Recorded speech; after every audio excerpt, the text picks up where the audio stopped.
क्या middle east और south Asia में एक नई ठंडी जंग शुरू हो चुकी है? क्या तुर्की, पाकिस्तान और सऊदी अरब वाकई मिलकर इस्लामिक नाटो बना रहे हैं? और अगर हाँ, तो भारत और इजराइल के लिए इसका मतलब क्या है? आज हम उन्हीं सवालों के जवाब खोलेंगे साफ, सरल और दमदार तरीके से। दोस्तों, मिडिल ईस्ट और दक्षिण एशिया की भू राजनीति में पिछले कुछ महीनों में एक ऐसी हलचल शुरू हुई है जो आने वाले दशकों में शक्ति संतुलन बदल सकती है।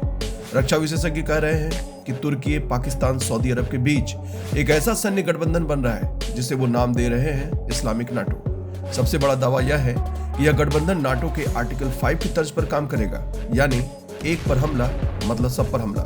तो आखिर यह इस्लामिक नाटो है क्या? यह कोई साधारण सैन्य सहयोग नहीं, यह म्यूचुअल डिफेंस पैक्ट की तरफ बढ़ रहा है। इसकी नींव रखी गई सितंबर 2025 में, जब पाकिस्तान और सऊदी अरब ने एक दूसरे की रक्षा के लिए ऐतिहासिक करार किया। अब तुर्की की इसमें एंट्री ने इस गठबंधन को पूरी तरह नया रूप दे दिया है। और अब सबसे मजेदार हिस्सा, इसकी त्रिकोणीय ताकत। सोचिए, एक ऐसा ब्लॉक जहां तेल, परमाणु, ड्रोन तकनीक तीनों साथ हो। सऊदी अरब के पास है पैसा, तेल और वैश्विक आर्थिक प्रभाव। पाकिस्तान के पास है परमाणु हथियार और अनुभवी जमीनी सेना। और तुर्की के पास है नाटो ग्रेड ड्रोन, मिसाइल और आधुनिक टेक्नोलॉजी।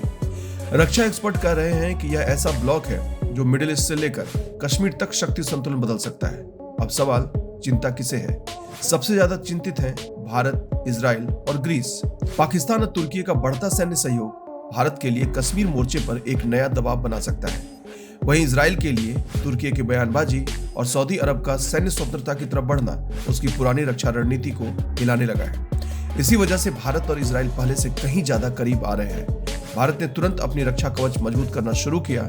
हाल की सबसे बड़ी डील की बात की जाए तो 8.7 अरब डॉलर की स्पाइस मिसाइलें और उन्नत रडार सिस्टम इजराइल से की गई है। लेकिन अब यह सिर्फ हथियार खरीद नहीं है।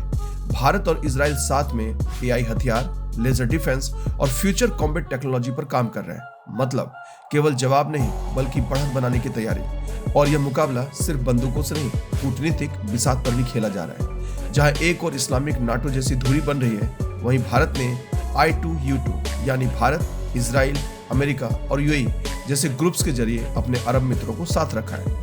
साथ ही ग्रीस और साइप्रस के साथ बढ़ती सैन्य साझेदारी तुर्की की घेराबंदी का संकेत है। आने वाले सालों में यह लड़ाई सिर्फ युद्ध भूमि पर नहीं, बल्कि गठबंधनों, तकनीक और कूटनीति की मेज पर तय होगी। दोस्तों, भू राजनीति बदल रही है। नक्शे तो बहुत पहले बन गए थे, अब शक्ति के नक्शे बन रहे हैं। अगर आपको ऐसे जियोपॉलिटिकल डीप ड्राइव पसंद आते हैं तो वीडियो को लाइक, शेयर और सब्सक्राइब करना मत भूलिए। मिलते हैं अगले एपिसोड में।